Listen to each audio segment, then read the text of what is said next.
Hey, I'm Alex Radical from Board Game Co, and today I'm doing an unboxing and rambling around Deliverance from Lowen Games. This over here on coffee shot as usual, coffee, knife, all the usual. I'm not using the new feather knife this time around. I like the feather knife, but I also like mixing things up, and I'm still a fan of this one. Very cheap knife from Amazon, like 12 bucks. It's a classic, I know, because I've bought it like 3 times, because I keep losing them as I go through TSA, forgetting to take the knife out of my pocket. It's happened like 3 times now.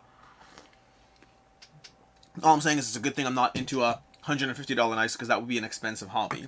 But Deliverance from Lowen Games. This is I thought it was a dungeon crawler. I thought it was a dungeon crawler. It is not a dungeon crawler. It is a skirmish game with powers and abilities and characters that make it seem like it's dungeon crawler adjacent. That's basically what's happening in this game. I know because I hopped into TTS to play this one to get a sense of how to play and the feel and all that stuff. And it's a skirmish game, for better and for worse. And I mean it when I say for better and for worse. We're going to go ahead and get into that to some degree throughout this video.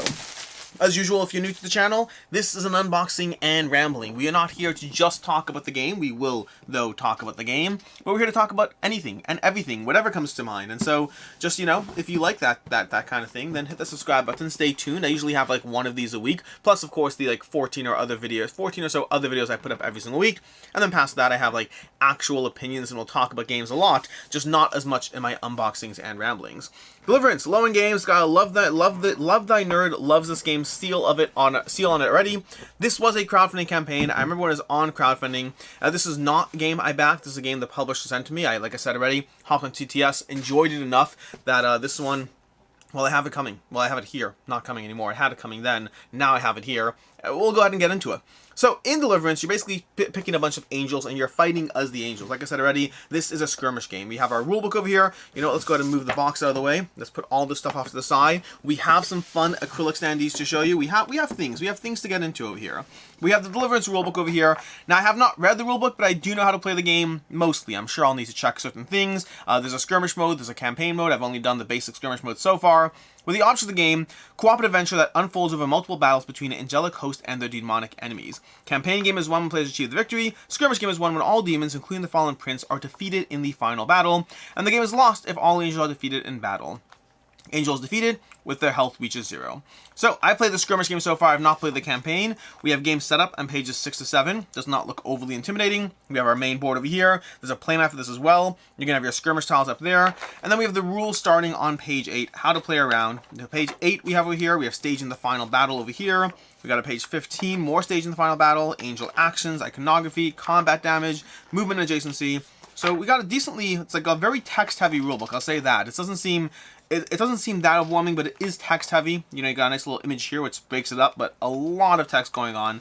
And so you're going to be going from page 8 all the way up to page 29, 31, look at 29. We got game modes and variants. We could ignore that. So page 8 to 29, that's 21 pages of fairly text-heavy, big pages, big text too, so it doesn't look the craziest. I've played this so far, and I can tell you that I mean, you'll have to read through things. That's the way these games tend to work. You do have to read stuff in order to learn how to play the game, but it didn't seem that overwhelming. But you know what? Before we dive into the actual box and show you the rest of the components, let's have a word from our sponsor, which is One Sharp Joe. One Sharp Joe tends to sponsor these unboxing videos on the channel, and One Sharp Joe has a bunch of things that he sells. Things that I'll have a link to it down below, as well as a code where you can get any degree of savings, not any degree of savings, you can get a small degree of savings off whatever you get from the site. But he does things such as these like little magnetic token holders, these component holders that will hold your various things in various different configurations. But also he does things like Marvel United inserts and Arkham Horror inserts and LCGs and Lorcana tokens. If you're interested in the whole Lorcana scene, he has a bunch of Lorcana tokens for you that will give you, you know, all these fun little Lorcana trackers and tokens and things like that in a variety of colors to match whatever deck thing you want. One Sharp Joe makes a lot of fun little components, and I'll have a link to him down below. But if you're interested in any containers, boxes, inserts, component holders, Lorcana tokens, all those various things, you can find all that or a lot of that below at the link to One Sharp Joe. But with that, let's go ahead and take a look at what we have here. We have our various punch boards over here. Nothing overly interesting on punch boards. I usually don't do much with these. Like, I'll usually punch out a single token and then tell you if it's like regular, thick, or small. This is regular. Regular, thick, or thin is basically you have some punch board tokens are incredibly thick and you're like, wow, they really put effort into this. Some feel like they should have been more thick than they were, and the rest feel normal. This feels normal. It's a very, very precise level of measurement. Past that, we have Standees over here. This is where I wonder if the Standees we have are replaced by, you see, we have a Standee box. I'll go ahead and grab this. We have our acrylic Standee box over here, which will likely be a whole lot more interesting. These are going to be for doesn't 36 minion standees, so it is for the enemies. And the reason for that is because the heroes have miniatures, which we'll get into. The heroes also have standees as well. We have them down here. We have Shula, we have Gabriel, we have Christine. So if you're interested in any standees for the heroes with the arts, so Shula, for example, she over here, she messes with light in the game. She's going to be dropping light on the board in different ways, and then using that light to hit enemies and heal allies. And she's got some nice little fun little art on her character, which you'll also see on her character card, but you won't see on the miniature unless you paint it, which is why we're going to go into some of these standees over here to see what we can show you as far as some of the acrylic standees for the enemy tokens, rather than using the regular old like punchboard tokens, which are fine. They're fine, but acrylic standees are definitely cooler. So let's go to open these up.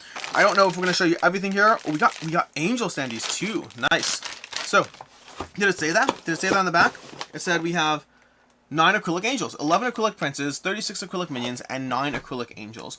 Acrylic standees are like more and more becoming a common thing in board games. They're much cooler. Now this is where the tricky part is.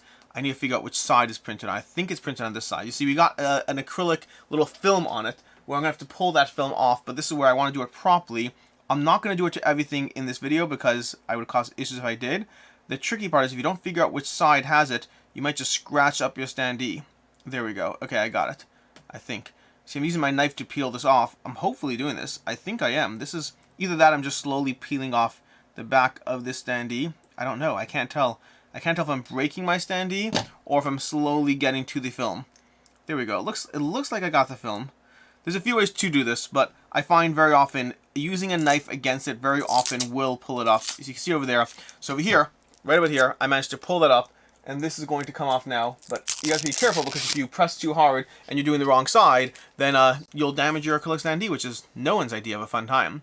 But over here, we got our angel. I don't think, this is the tricky part, on the reverse side over here, I think that's the side it's printed on. I think the film can only be taken off on one side, but I'm also not certain. So I hope I'm right. We'll find out. Either way, I'm not going to be peeling all of these off right now because, honestly, things tend to look fine the way they are, and I want to save it to do it properly and not force you to sit through, oh, this one's bothering me. This one's bothering me. It's so obviously stuck on there. This one just was off the edge. I'm sorry. We took this one off.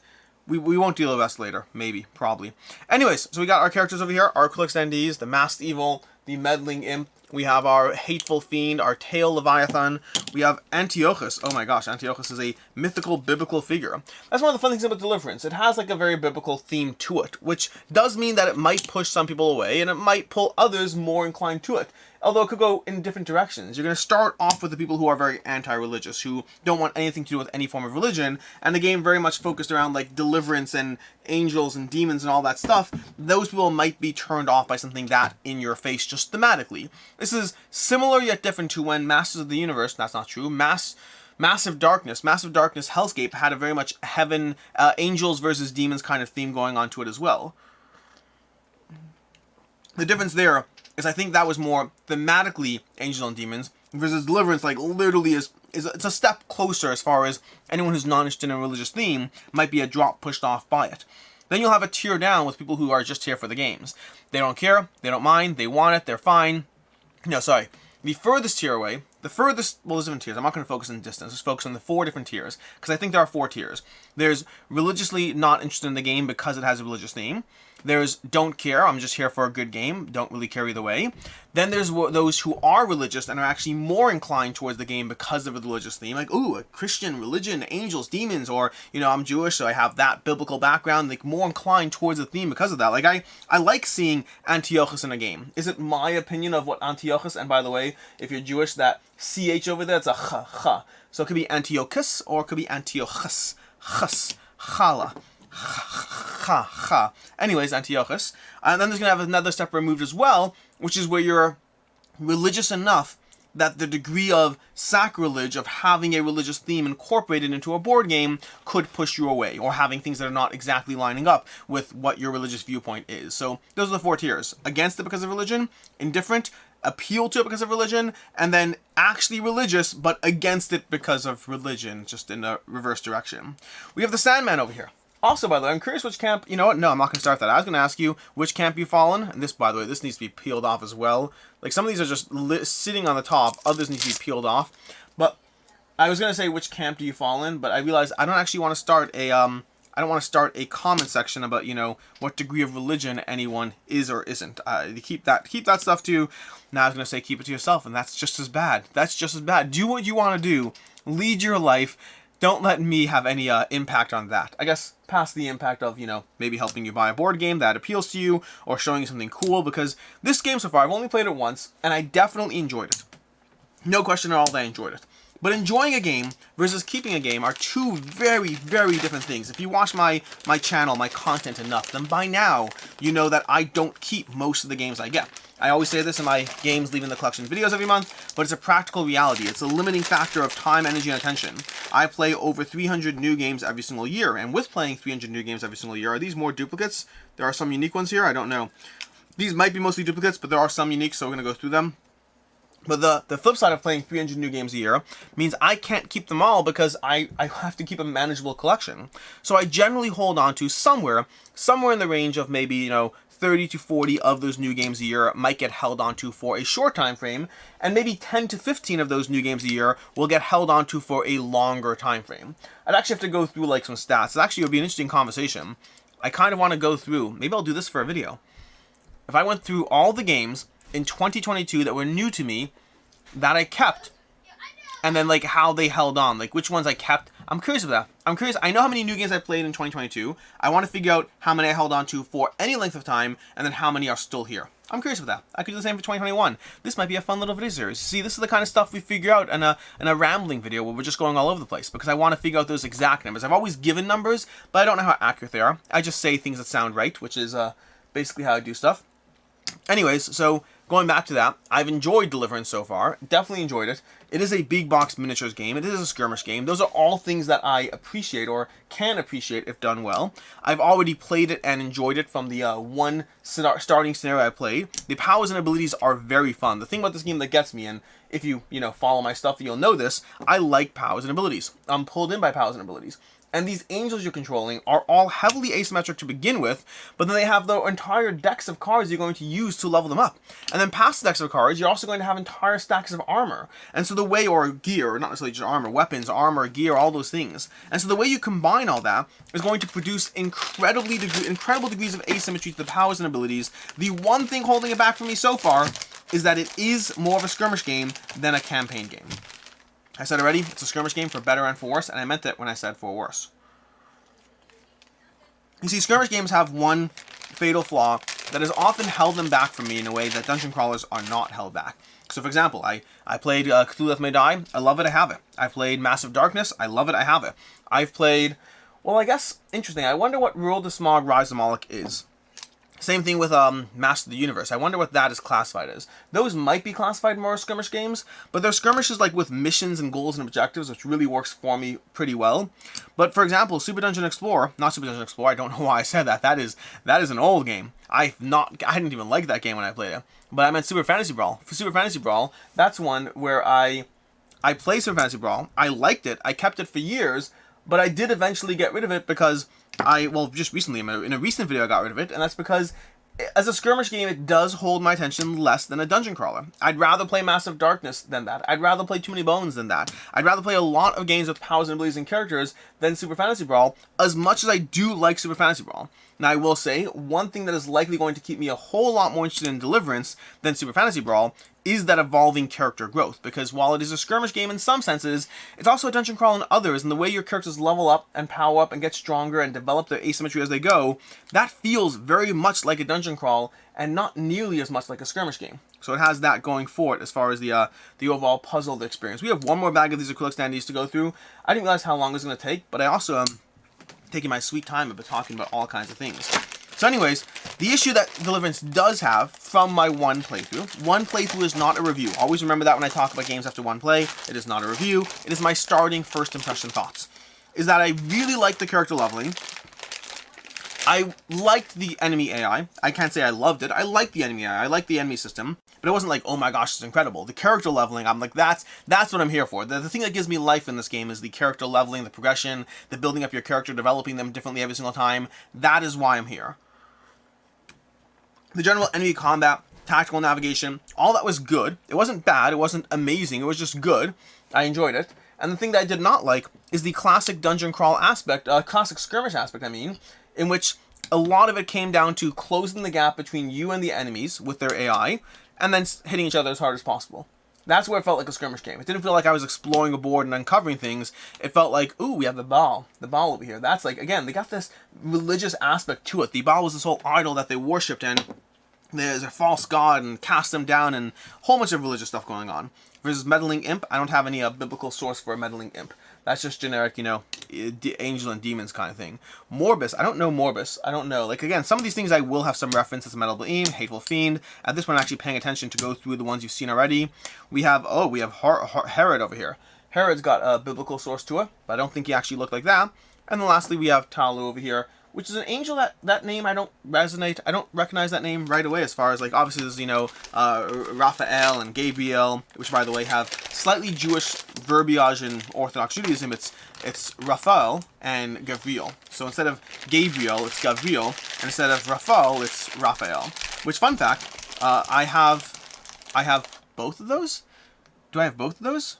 I have Tuvia Gavril and Raphael. Yeah, I have both. I just paused to think through. I'm like, I'm pretty sure I have both of those. I want my kids, two of my kids. One of my kids is Raphael Ezekiel. And so, well, the English version would be Raphael Ezekiel. The Hebrew version is Raphael Yechaskel. And we just call him Rafiki instead. And another one is Tuvia Gavril, which would be, I don't even know what Tuvia would be. I don't know what that translates into. But it's Gabriel. So I have both a Gabriel and a Raphael.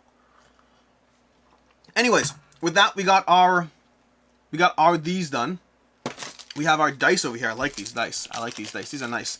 We got a very gold like theme going on for the game. Like lots of gold tones. In fact, that's probably a good time to show you this bad boy over here. I don't know why I said bad boy. They're just metal coins. But we're gonna go ahead and open this little bag of metal coins over here. These are some premium tokens over here. I'm curious what they replace. Wow, this is a token. This is a token. Okay, what is it? Metal coins? Are these coins or coin? This feels like coin. I wish I could convey to you what this felt like. I wish, if you have this game, you know what's up with this over here. That is a hefty piece of, this is metal. Like this is, whoa, look at that reflection on the camera. This is beautiful, and it's got weight and heft to it. Like I'm worried it's going, ooh, look how shiny it is. Look at that. That's very cool. This is just a single coin that is beyond shiny. I like this. I don't even want to put this in the box. I want this to be like my new table toy. I like it. That's a coin you can sort of flip it. This has got some heft. I like this. And then these over here. This is gonna be one of the currencies you're managing. I believe it's courage, if I'm not mistaken. Courage is a currency you're gonna be managing in the game. As your angels gain courage, you're going to place courage tokens onto the board, and as they spend courage, you'll remove the courage from the board. These are nice. They're not as, you know, nearly thick or premium as this gigantic piece of whatever, but that's what we have over there. So we're gonna go ahead and toss these off the side. We'll figure, does this even go into the box? This, no, not really. You see, there's a spot in the box over here. I don't know if it's meant to go here or not, but there's a spot where this maybe can go here. Oh, it could. It could. But I'm worried about damaging it. I don't want to damage it. I'm worried that this is going to, like, I like that token. I like that token. We're gonna talk about that token later. We'll take these dice over here, pop them over there. We'll take these because I assume if that's meant for the deluxe piece of metal over there, then I assume this is for these, but we'll find out later. Also, I'm showing you various things. Also, let's take a look over here. Let's see what tokens those replace, because we have our punch boards here. That's going to be your action tokens. You're going to have your health dials and all those things. You're going to have your various enemies you're fighting against, and we have all these. I don't know if there are, where are the tokens that those replace? Courage. Okay, so we got our courage over here. That is definitely a courage marker. I don't know about that first player marker or whatever that is, because whatever it is intimidating. It might be this. No, that's an XP thingy. I don't know. I don't know what they are. Either way, we're going to go ahead and go into the core box over here. But first, maybe we should do a playmat now. Maybe now's a good time to do a playmat. That requires us moving these out of the way, moving our knife out of the way, moving our giant token out of the way, and then putting the playmat down, because this playmat is, well, it's large. Let me make sure I got the right direction over here. There we go. Right direction is established, and we're going to go ahead and put this out. This is going to be your playmat for the town that you are in, where you're going to be able to put down your tiles and your board and how all these things. I need to get rid of these trays out of the way. I'm going to go ahead and put this out over here as much as we possibly can. I'm just trying to like not knock my coffee not knock anything, honestly. This is just too, this is not too big in and of itself. It's just too big with me trying to do this while sitting down and hoping that I can get away with it all. Alright, so also to note, this just showed up today, and it did show up folded. So it actually looks already pretty good, considering the fact that it showed up folded. You can see over here we have some of the elements you can't fully see because the camera zoomed in a bit. But over here we got our, let me just pull it level a bit. So you're going to have your various decks, your various tiles will go out over here. And so now we have a whole new visual setup. I like the visual purple going on here. Anyways, that's going to be our player mat situation. We're going to take this out. We will, of course, show you various highlights of the angel shortly. We have this whole thing, which is going to be our token tray, which is very nicely done. I assume, well, nicely done. I can't say very nicely done until I actually put the tokens in there. And then we're going to have our actual board, which this would be what you're seeing over here, kind of a little bit over here, would be this, so you can see the whole thing, but it's replaced by the playmat, which is nicer, but obviously table space and storage, my regular pet peeve with playmats. We have over here the Deliverance of Fallbrook. What is this? This is our campaign rules. Our campaign tracker. I'm not going to spoil things for you, but we have over here, we have our campaign tracker, which I assume you can print this out somewhere to get your own version of it. And then we're going to have your various characters, the challenges. I'm going to just flip rapidly through it without messing things up for you, because I don't want to mess things up for you. And then we have our various Hebrew characters. I realize Hebrew characters could be interpreted as like Hebrew characters, but I mean like Hebrew letters. Anyways, we got our campaign tiles. So over here, we have our campaign sheet over here. Here's our campaign sheets. Okay, so we got a few things here. We got our campaign sheets, which are our player name, our factions, all of this. That is more campaigns than I will ever play. We both know that. I might play the whole campaign once, and we'll see. We have our angels. The artwork here is great. So we have Azrael, we have Christine, we have Gabriel. I'm not familiar with Christine as an angel, but I could just not know. We have Michael over here. We have Miko, Sardius, a bunch of these I'm not familiar with. Shula, Keeper of Light, Taula, the Windwalker. We have Uriel, Flame of God. We have Michael, the Archangel, Azrael, which we're back to square one. But over here we have our abilities. So this ability, for example, will give you courage, and this ability will cost you courage. So doing some of your more powerful abilities just involve managing your courage. Meanwhile, you have your attributes over here, your health. These three attributes correlate to your skills, so you can deal that much damage and add curse to target demon. That much damage currently means 2, but you will have the opportunity to buff that up by getting various cards. So for example, let's put an angel down the board. Let's pretend we have Azrael. Stop. Do not open unless instructed by the campaign book.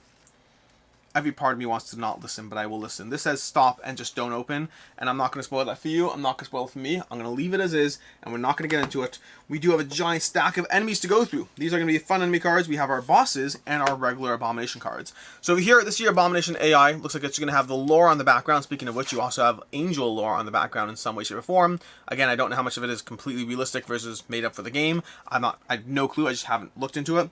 Anyways, we have Abomination lore over here. Then we have Abomination cards showing you how they activate. Every round you're going to be rolling a dice wherever those dice went. You'll be rolling dice and then activating them based on their own enemy AI. So some things will happen automatically, and some things will happen based on the die you roll. You can activate all Abominations, all Cruel Archers, all Fallen Seraphs. I'm going to show you all the creatures at this point. We have Hateful Fiends, Masked Evils, Meddling Imps, Sandman, and Unclean Spirits, and then we're back to Abomination. Those are going to be the regular guys you are facing off against.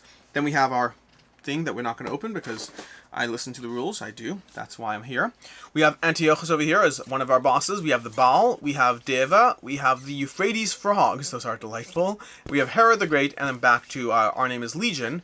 Our Name is Legion. Is that like from Marvel? We have Antiochus, or is the concept of Legion from something else? I don't know enough. Anyways, we have that for that. We have a few things going on here. Let's just try to grab some stuff over here. We have these things, which are for your little dials. And then we have these, which are the bases for the Standees, which we may not need because if we're using those other Standees, we have our little, what's it called cards, our player aid cards, which are always good to have. And then lastly, we have this board over here, this Talent 1, Intercessor, Concentrate, Exhort. Oh, this is, I believe, a non-combat support angel that assists in solo play. So this is used when you're trying to play a true solo game and you only want to control one character, then you use the Intercessor. Now here we have a whole bunch of cards, which is going to be part of the fun, because I'm definitely going to show you some of these. Oh, before we do that, we can show you the tiles over here. Why not? Let's put the angels the tiles go back first. So we're going to go ahead and show you some tiles. These are the various skirmish maps over here. You're going to be setting these up. And then whenever you draw an enemy card, it'll tell you where to put certain baddies based on the map situation. So you can see certain situations here. You have these walls, these lines of sight that block line of sight. You count range around them. So you can have some variable set up to that. So again, small differences over here. But mostly this is a skirmish game. You're not going to see heavy degrees of variety. You're mostly playing a skirmish game over here as far as this game goes. Lots of, like, you know, pathways through the village, the towns, all these things. And this will fit naturally onto this board. In fact, now that I think about it, I wonder if this is from sections of the map. It doesn't strictly speaking look like it. I think it would be cool if they did that, but it's not strictly speaking look like this is from, maybe. No, you got these kind of maps over here, these kind of houses. I kind of want to look through this later and see if these are on, because we have the sections down here. It could be. There's a part of me that wants to find all the specific. Oh, look at this. We found it. This is from here. This is from here, which means, let's go to this next one. I'm going to play a little treasure hunting game. This is also going to be a map situation, but we were looking for a red pickup. A red pickup truck, which is over here. Nope, that's not a red pickup truck. Nope. Interesting. Now I'm curious because we found one. I kind of want to find the rest over here, so give me a second to try to find the stuff that I want to find. Because I'm sure that I can find it now, maybe not. I don't know. It feels like this is over here. Is there a red pickup truck? I think it's interesting. So if you look over here, this matches up with this, but the way it's obscured, this particular section, I don't know if you can see how you can see it, but this section over here is not over here, but the rest of it does match up over here. So it looks like they actually are, to some extent, pulling various regions, but with some degree of creative differences thrown in. I mean, creative differences sounds a bit extreme. It's the same artist and the same artist. Anyways, let's go ahead and put these back over here. The various angels. We'll put back the map tiles last because the angel, we're still putting Azrael over here so you can show you how things level up. And then we have over here this card. And we're going to talk more about this. We'll have a review for this at some point, but I need to play through it soon, and I want to play through parts of the campaign. So the review might take, you know, several weeks, or also depending on what happens game-wise, could take several months. It depends on, like, reviews are so tricky. Whenever you need to review a game that requires more than, like, some basic plays, anything that requires campaign stuff, it is so hard to do it. Like, right now, just to give an example, and when this video goes up, the information I'm telling you will no longer be relevant because you'll see, timing-wise. Basically, when I'm filming this video, the Hoplomachus Victorum campaign is about to go live on GameFound. And today, I got the Hoplomachus Victorum stuff for the new Hoplomachus Victorum content. The problem is, I need to play through a decent amount to actually have an opinion on that. I can't just dive into one game and be like, okay, here's my opinion on the Hoplomachus content. And so this week, I have plans to solo play Hoplomachus Victorum and do as much as I possibly can and just power through it, give it like, 4 or 5 hours of play and really get a feel for the new stuff and how it changes things up. I'm going to be engaging in Hoplomachus Quicktorm, which is their faster version of playing through the game, and then giving my overall opinion of that. But I need to actually sit down and dive through the game to a decent amount to be able to do so. Which means, the video is going to be late. You're not going to have day one content in Hoplomachus Victorum. But future you already knows that. In any case, we have over here, we have our Heavenly Treasure deck. This is the deck over here that is a lot of fun to pull from, because you're going to get fun things like, we got these over here. This is just one example. We got our Incorruptible Crown. Use once, heal 3 damage from target angel, place a time token on this item when used. But it also boosts your health and boosts your stats. So you can see over here, as you're choosing cards, you're going to have things that help you out. Once per round, test 9. On successful, add Bless to a target angel. But again, it's increasing your stat. So these abilities are going to give you things you can do, but also boost your stats. So as you gather various cards, so for example, let me find some good cards over here. If we grab, I don't know, let's grab something violent over here. I'm trying to find anything. I mean, this is just basic. We have our Plate of Righteousness. It'll give us 2 health, and it'll make our sword stat just stronger, which means when Azrael takes a Reap attack, he's going to deal more damage. So all these effects are going to boost up depending on how you buff up your character, which means you're not just boosting, well, your health or whatever, you're boosting your damage, you're boosting your combat, you're doing things that will mess with things in different ways, which is why I like that deck. You also have an entire prayer deck over here, which is kind of broken up into different areas.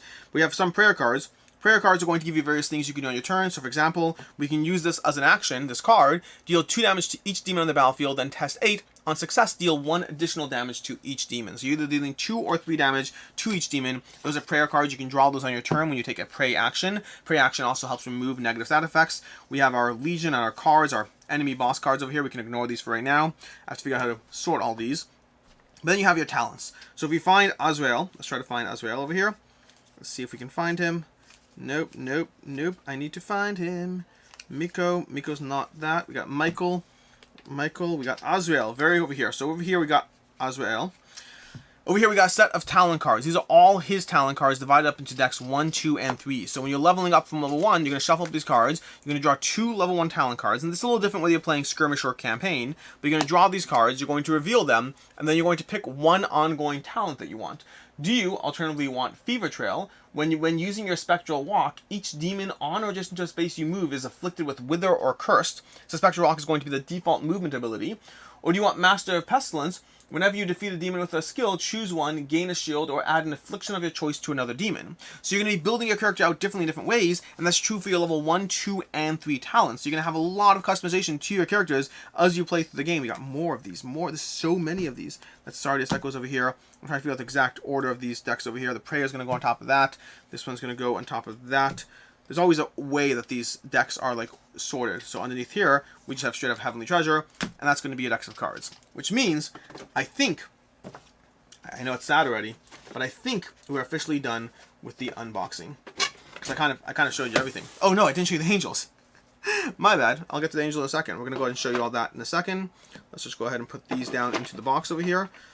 This can go, a few more cards can go over there. I'll sort this out better later. I'll sleeve things and do all that stuff. But over here, here's your basic box with things being put away. However, they're being put away. We put that over there. Our tokens will go in here once we actually punch those out and sort them. And then we have our angels up here, which we are going to remove so we can show you our sun-dropped angels on their own. So, over here, I don't know which one's which. I'm sorry, I don't remember. But we're going to show you each of the miniatures for this game over here, for Deliverance. And they're all sun-dropped, which sun-dropped I think is officially a licensed term. You can't use that. That's Awakened Realms. But shaded. We're going to call them shaded. Or we're going to call them God-touched. Ooh, they could be God-touched. They're God-touched miniatures. That is a little bit, possibly a little bit too much. I don't know. Like, again, that goes either way. Some people will appreciate that. Some people who are a little bit anti-religious will be like, a little too far. Some people who are too religious will be like, a little too far. And then there's going to be people who are indifferent. There's 4 categories. It's interesting. I never really thought about it. There's always 4 categories of religion. Pushed away, indifferent, okay with, too religious. Interesting. This should be its own separate video conversation. Not on this channel. Not on this channel. Anyways, we've got more miniatures over here. Now the backdrop is actually going to make it harder for my camera to focus. The backdrop in general, the way the camera works is, it does a good job pulling in the focus on things. The tricky part is if the thing you're focusing on is flat, like this over here, this is like actual art. And so because it's actual art, it actually works better if you kind of zoom in and then pull back, because then you train it to focus on the thing. Versus if it was flat, it would focus on this guy faster. But right now, again, it kind of works for right now for the sake of what we're doing over here. And again, I'm going to do the same thing. I'm going to push it up and then pull back. So if you see over here, like so, and then pull back a little bit. So you let it focus on the angel. Let it focus on the God-touched miniature. The spiritual shaded. The spirit shaded minis. I like God-touched more. God-touched just sounds better. Anyways, it should be, if you, listen, Andrew from, what's it called, Low End Games over here, if you do another campaign, a reprint, you know you have to sell this extra, like, thingy as a God-touched miniature. You want your miniatures God-touched for only $17 more. I don't know the price point. Actually, I think they were automatically God-touched. I can't stop saying it now. Now I have a problem. Now I'm too into it. But anyways, that's what we have over here. That's basically what we have for Deliverance. I'm going to show you like 2 more miniatures, and then we'll be done. There's not a ton to go through as far as the actual miniature content over here. This one won't go back in properly. Or does it go in like this? There we go. I had it angled the wrong way. I'll show you this miniature. Well, actually, this miniature is actually one of my favorites. I'll save that for last. I think that's Shula. Which Shula I think is actually one of the prettiest miniatures. The dash of rainbow in a game that is otherwise very focused on dark or bright colors. Like, it's very much focused on just extremes. Even the map over here, you can see the map, is very much just like dark with patches of light. That's the main focus. And Shula over here, Shula is a beacon of rainbowness in the darkness. Her art is rainbowness. Her miniature would need to be painted. She has a little dove of peace. Look at the doves perched on her wings. They're God-touched doves, I guess, maybe. Anyways, that's what we have. That's what we have for Deliverance. It's a good game from... Oh, darn it. This needs to go back in underneath this. It is a good game from what I've seen of the game so far. I need to actually play the game. A single play does not a review make. I need to play it. But from what I've seen, I've enjoyed it. And I'm looking forward to diving into it properly and really learning how to use the characters to full effect to be able to get everything I need out of them. I have to figure out how to store everything, because I definitely want all the stuff except for this giant block of sunlight. I definitely want all the acrylic standees in here as well. I'll certainly be using those. I assume I'll toss the carbon standees. The acrylic standees are just plain nicer. And we're going to end this video by once again showing you this bright beacon of light into the camera. I'm just going to like sit there and just reflect it slowly but surely. Look at the light reflecting off of the God touched dial. That's what we have over here. So a little scratched up on this side, scratched up, in some way affected. And I'm just going to go ahead and say that, hey, my name is Alex Radcliffe from Board Game Co. And as always, I hope you have a good one.